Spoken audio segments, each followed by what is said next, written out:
I just got an email from Toyota. They're going to send me a version of their latest new Tundra redesigned truck with the upgraded capstone package. Capstone, what does that mean? It means more expensive. Nice looking rig. Look at those big wheels and tires. Well, let's see what we're getting. 22-inch wheels and tires. Special leather interior. 10-way power adjustable seats. 10-inch heads-up display. Dark American walnut wood grain trim. Doesn't say if it's real wood or not. We'll take a closer look and see. And here's the price sheet, giving us more goodies we're getting for our money.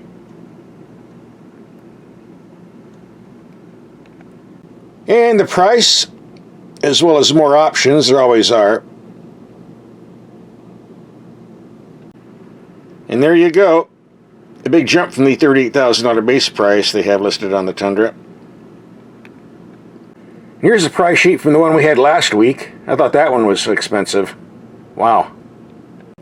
Last week we did a complete review on the Toyota Tundra.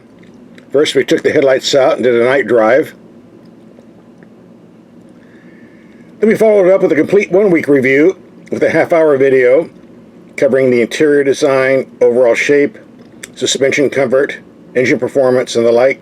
So we're not going to do a complete road test again. That'd be repeating ourselves, be redundant. Instead, we're going to concentrate on the difference between the two basic engines you're going to be getting in the Tundra. The one we had in this one, and the one we're going to get in the capstone. There are actually 3 engines available. We'll talk about the third choice later. The one we had last week, the 1794 edition, had the 3.5 twin-turbo V6, putting out 389 horsepower, 479 pounds-feet of torque. This is going to be the most common one you find at the dealer.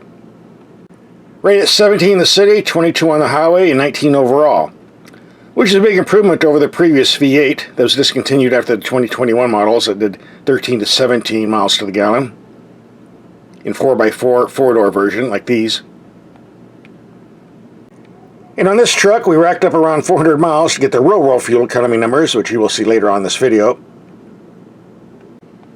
This is listed as the iForce 3.5.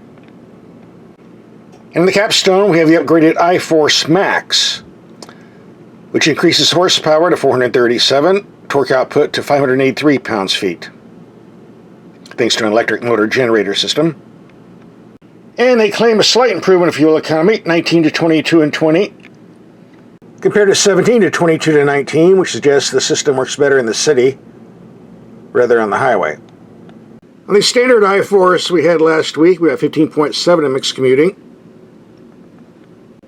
On the interstate, we got 20 mpg if we had the cruise control on, 19.2 if we turned it off and did a bit of passing. And when cruising on the expressway in town, around 65 miles per hour, our best was 20.6.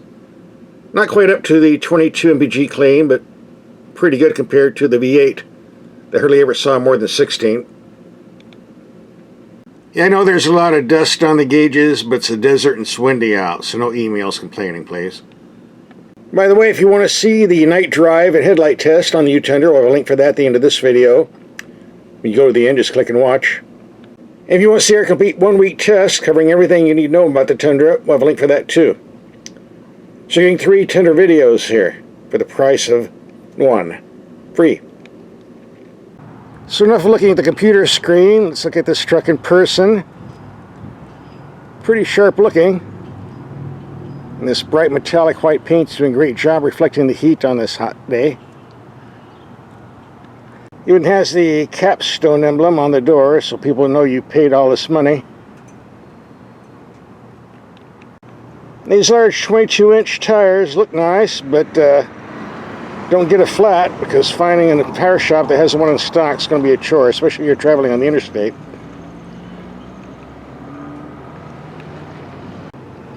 And we already did a headlight test in a separate video. We'll have a link for that at the end of this video. The redesigned cabin on the Tundra looks pretty nice on the capstone with this nice fancy leather, even more so. Although this white color, I know white's not a color, white shade is sure to get dirty if you're using this for rough use, but this is more of a luxury truck, the Capstone, so made for driving in style. As far as this wood trim goes, in a previous video I said it looked like plastic, but looking up closer, maybe it is real wood. I'm sure I'll hear from Toyota about that. Alright, enough about the interior. Let's look at the engines. That's what we're here for. Most of the V6 engines you're going to see in the Tundra is either this iForce Max or the standard iForce. There is a third V6 offered. A detuned 348 horsepower, 405 pounds-feet of torque on their work truck. Not too much information on that on their website. I guess they don't plan on selling too many. So our video, we're concentrating on the iForce and the iForce Max, because most of those are what you're going to see and what people are going to be buying. You can tell the standard iForce V6 from the iForce Max Hybrid version, of course by reading the label on top of the engine here, but the most conspicuous is over here on the left. Uh-oh, what's that? Hearing a lot of strange noises on this vehicle. Continuing on, I think this is part of the 48-volt system that runs the motor. I'm not familiar with the high-tech systems. I just know don't touch these orange cables or you might get the shock of your life. If you get on the web, you might know that there are a lot of Tundra fans upset because the 5.7-liter V8 is gone, but it was a good motor, but after 15 years it was time for a change. And this V6 is the change, and I think it's a better choice. The older 5.7-liter V8 with the 6-speed automatic transmission was reasonably quick. 0 to 60 at around 6.5 seconds in 4x4 trim.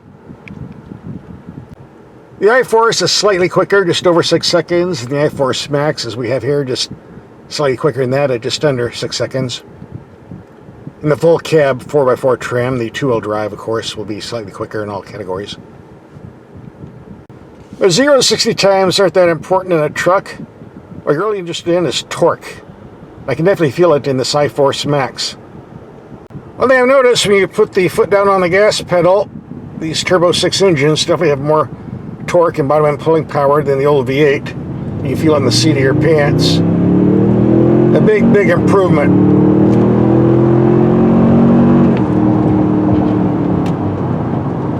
And this hybrid iForce Max even more so.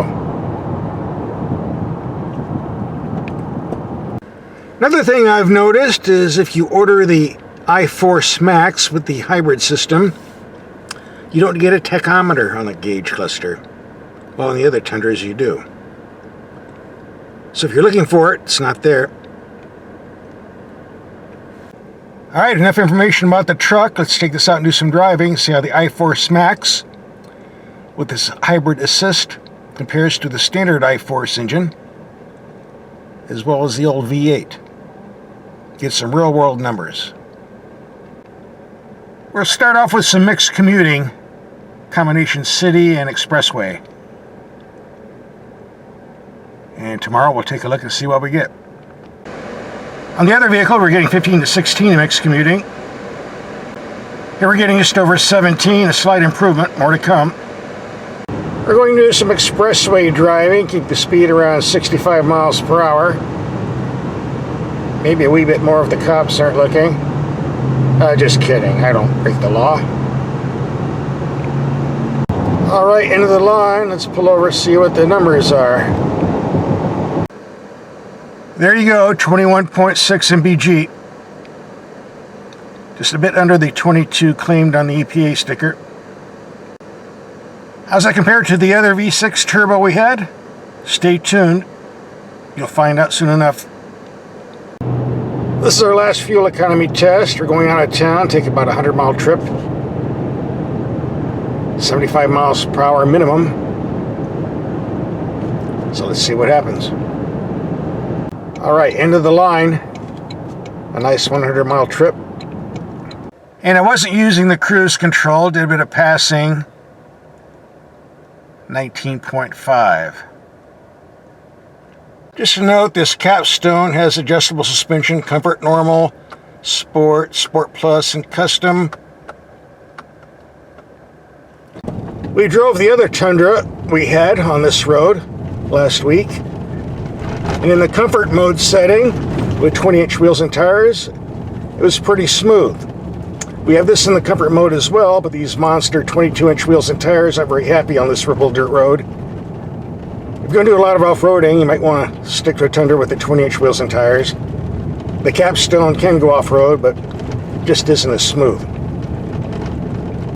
And as you can see, these LED headlights are doing a great job of giving us a nice view, especially coming up on this little mud puddle. We have a complete video on the headlight test in a separate video. I have a link for that at the end of this video. Alright, the fuel economy test is over. What's that weird noise? The hybrid system's acting up. On highway use, Toyota claims there's no difference between the iForce Max and the standard iForce, and that's understandable because hybrid systems don't really work at freeway speeds, more in city traffic. They claim 22 overall on the highway, but our figures say 19.5 for the iMax and 19.2 for the non-iMax, so 19 to 20 is the range we got, and pretty much the same either way. It's a little better than the 16 that we were getting out the V8 last year. Now for low-speed cruising, the expressway, 65 miles per hour. Standard iForce, 20.6. iForce Max, 21.6, a gain of 1 mpg.